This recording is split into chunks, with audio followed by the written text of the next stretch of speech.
आप देख रहे हैं नेटवर्क 33 राजकुमार के साथ। नेटवर्क 33 में आज की कहानी का शीर्षक है वीडियो कॉल। नेटवर्क 33 की आज की कहानी में आगे बढ़ने से पहले अगर आपने हमारा चैनल अभी तक सब्सक्राइब नहीं किया है तो कर लें और साथ ही बेल आइकन को भी जरूर दबाएं। तो चलिए बढ़ते हैं आज की कहानी की ओर। हाल में ही रौनक की नौकरी लगी थी, जिसके चलते घर से दूर जाना पड़ा। उसे किराए पर घर भी मिल गया था, वो भी कम रेंट पर, सभी सुविधाओं के साथ। जिस दिन वो उस मकान में शिफ्ट हुआ तो उसी रात उसने मुझे कॉल किया और बोला, भैया यहाँ कुछ ठीक नहीं लग रहा है। ऐसा लग रहा है कि यहाँ कमरे में कोई घूम रहा है। जिस तरह से वो मुझे बात बता रहा था उससे ये साफ जाहिर था कि वो काफी डरा हुआ है। इस पर मैंने उसे समझाते हुए कहा, हो सकता है कि तू पहली बार अकेला रह रहा हो यार, वो भी एक अनजान जगह पर। तो जाहिर सी बात है थोड़ी घबराहट तो होगी ही ना। कुछ दिनों की तो बात है, फिर सब नॉर्मली हो जाएगा। भगवान का नाम लो और सो जाओ, ठीक है? कल ऑफिस भी तो जाना है। उसके बाद रौनक का कई दिनों तक कॉल नहीं आया। मुझे लगा कि वो काम में व्यस्त होगा। फिर एक दिन रौनक का मैसेज आया जिसमें लिखा था वो मुझसे मिलना चाहता है और तो और कुछ बताना भी चाहता है। मगर मैं उस दौरान इतना बिजी था उसके मैसेज के बारे में भूल ही गया। फिर उस मैसेज के कुछ दिनों बाद रौनक का फोन आया तो वो बहुत ही खुश लग रहा था। उसका काम अच्छे से चल रहा था, उसे बड़े ही कम वक्त में प्रमोशन भी मिल गया था। ये सब जानने के बाद मुझे बड़ी खुशी हुई। हम दोनों की उस दिन काफी देर तक बात चली और फोन रखते रखते उसने एक बात बोली जिसे सुनने के बाद मैं डर सा गया। उसने बड़े ही गंभीरता से कहा, भैया मेरा मरने का जी कर रहा है। मैं कुछ समझ नहीं पाया कि आखिर रौनक ने ऐसा क्यों बोला। तभी मैंने कॉल बैक किया मगर उसका phone out of network area बता रहा था। सुबह फिर से मैंने रौनक को कॉल किया और पूछा, तू ठीक तो है? और कल तू बहकी बहकी बातें क्यों कर रहा था, जैसा कि मरने का मन कर रहा है वगैरह वगैरह। पहले मुझे लगा कि वो कुछ बताना चाहता है, फिर अचानक ही बातों बातों में उसने बात बदल दी और सॉरी सॉरी कहते हुए कहा, अच्छा ठीक है भैया, आगे से ऐसा मजाक नहीं करूँगा। थोड़ी और बातें होने के बाद मैंने फ़ोन रख दिया। उसके बाद संडे की सुबह उसका वीडियो कॉल आया।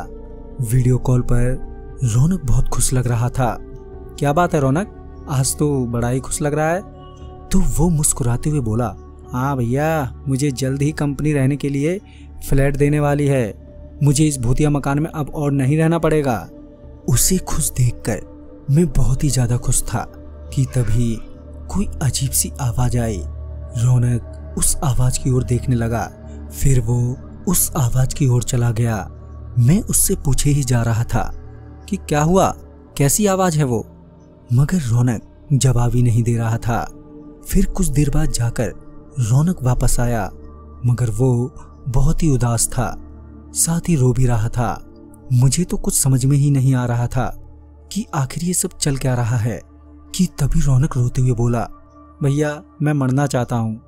और फिर मेरी आंखों के सामने ही वीडियो कॉल पर उसने फांसी लगा ली और मैं चाहकर भी कुछ नहीं कर पाया। मैं तुरंत ही रौनक के घर के लिए निकला, जहाँ पहले से ही काफी लोग जमा थे। पुलिस वाला मकान मालिक को डांटते हुए बोल रहा था, तुम्हें मना किया था ना ये मकान किराए पर ना देने के लिए, तो तुम मानते क्यों नहीं हो? मकान मालिक, जो एक बूढ़ा व्यक्ति था, वो चुपचाप हाथ जोड़े खड़ा था। जब पुलिस वालों को पता चला कि मैं रौनक का रिलेटिव हूँ तो उसने कहा, कम से कम आपको तो मकान लेने से पहले छानबीन करनी चाहिए थी ना। जब मैंने उस पुलिस वाले से पूछा कि आखिर बात क्या है, तो उसने बताया कि इस कमरे में आज तक जो भी रहने आया उन सभी ने खुदकुशी कर ली। सबसे पहले तो उस कमरे के मकान मालिक के बेटे ने ही खुदकुशी की थी, जो काफी तनाव में था। उसके बाद से ही ये सिलसिला शुरू हो गया।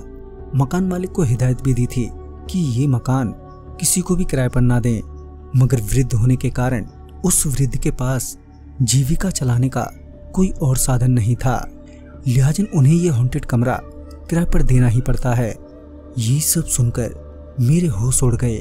रौनक के अंतिम संस्कार के बाद जब मैं उसके कमरे से सामान लेकर जा रहा था तो मुझे उसकी डायरी मिली, जिसमें उसने लिखा था कि पहले ही दिन से उसे कमरे में बहुत से लोगों के होने का एहसास होता। वो अचानक ही देर रात उठकर रोने लगता था, मानो कुछ बहुत बुरा हुआ हो।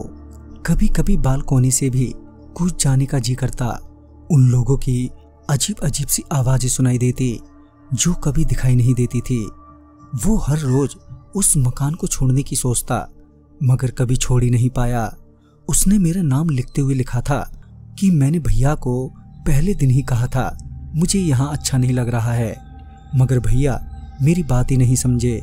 और अगर अब ये सब बातें बताऊंगा तो वो मेरी बातों पर विश्वास करने की जगह मुझे फिर से समझा देंगे कि ऐसा कुछ नहीं होता है। भैया मैं सच में ही मर जाऊंगा। इस लाइन के बाद मुझसे आगे नहीं पढ़ा गया। मेरी आंखों में आंसू और गला भी भरा आया था, और अब कहीं ना कहीं उसकी मौत का कारण मैं ही था। काश मैंने उसे पहले दिन ही ये कह दिया होता कि छोड़कर घर वापस आ जा, मगर मैं तो बिना उसकी फीलिंग को समझे अपना स्मार्ट दिमाग चलाते हुए ये कह दिया सब वहम है तेरा। नई जगह पर ऐसा ही होता है सबके साथ।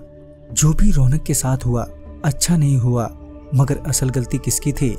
उस वृद्ध मकान मालिक की, जो अपने जीवन यापन के लिए वो हॉन्टेड कमरा किराए पर देता था, या फिर खुद रौनक की, जिसने बिना ये सोचे कि लोग क्या कहेंगे उसे वो घर छोड़ देना चाहिए था, या फिर रौनक के बड़े भाई की, जिन्होंने उसे वहां रहने के लिए कहा। तो दोस्तों इस पर अपनी राय हमें कमेंट बॉक्स में जरूर दें। तो मैं आपका दोस्त राजकुमार जल्द ही मिलूंगा आप ही की भेजी हुई एक नई कहानी के साथ। तब तक के लिए बाय एंड टेक केयर।